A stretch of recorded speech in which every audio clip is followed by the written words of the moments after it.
സ്വർഗീയ സന്തോഷത്തിൻ്റെ കൊട്ടാരം എന്നറിയപ്പെടുന്ന സിംഗപ്പൂരിലെ തിയാൻഹോക്ക് കെങ് എന്ന ക്ഷേത്രമാണ് ഇത്.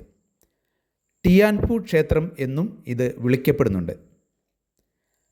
ചൈനീസ് കടൽ ദേവതയായ മാസ്വിനെയാണ് ഇവിടെ ആരാധിക്കുന്നത്.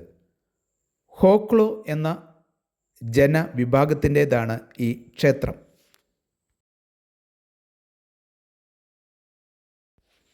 ഹോക്കിൻ വാസ്തുവിദ്യാ ശൈലിയിലാണിതിൻ്റെ നിർമ്മാണം. പൂർണ്ണമായും തടികൊണ്ട് നിർമ്മിച്ച ഇതിൽ ആണികൾ ഒന്നും ഉപയോഗിച്ചിട്ടില്ല. 185 വർഷങ്ങൾക്ക് മുമ്പ് 1839 ആണ് ഇതിന് തറക്കല്ലിട്ടത്. 1842 നിർമ്മാണം പൂർത്തീകരിച്ചു. 30,000 സ്പാനിഷ് ഡോളറാണ് അന്നത്തെ നിർമ്മാണ ചെലവ്.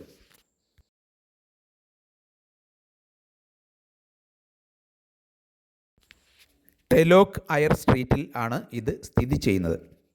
ക്ഷേത്രത്തിൻ്റെ നിർമ്മാണ സാമഗ്രികൾ ചൈനയിൽ നിന്ന് കൊണ്ടുവന്നതാണ്. ക്ഷേത്രത്തിൽ പ്രതിഷ്ഠിച്ച മാസ്വിൻ്റെ പ്രതിമയും ചൈനയിൽ നിന്ന് എത്തിച്ചതാണ്.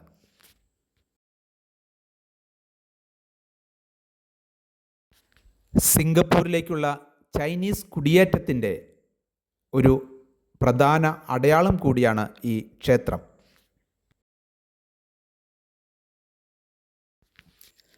സിംഗപ്പൂരിലേക്കുള്ള ആദ്യകാല കുടിയേറ്റക്കാർ ചൈനയിൽ നിന്ന് സുരക്ഷിതമായി കടൽ കടന്നതിന് നന്ദി പറയാൻ ആണ് ഈ ക്ഷേത്രം നിർമ്മിച്ചത്. സമുദ്ര ദേവതയ്ക്ക് ക്ഷേത്രം നിർമ്മിച്ച് അന്നത്തെ ജനത ധൂപം അർപ്പിച്ച് സന്തോഷം പ്രകടിപ്പിച്ചു. ഇതാണ് ഈ ക്ഷേത്ര സ്ഥാപനത്തിൻ്റെ ചരിത്രം. 1973 ഇത് സിംഗപ്പൂരിൻ്റെ ദേശീയ സ്മാരകമായി പ്രഖ്യാപിക്കപ്പെട്ടു.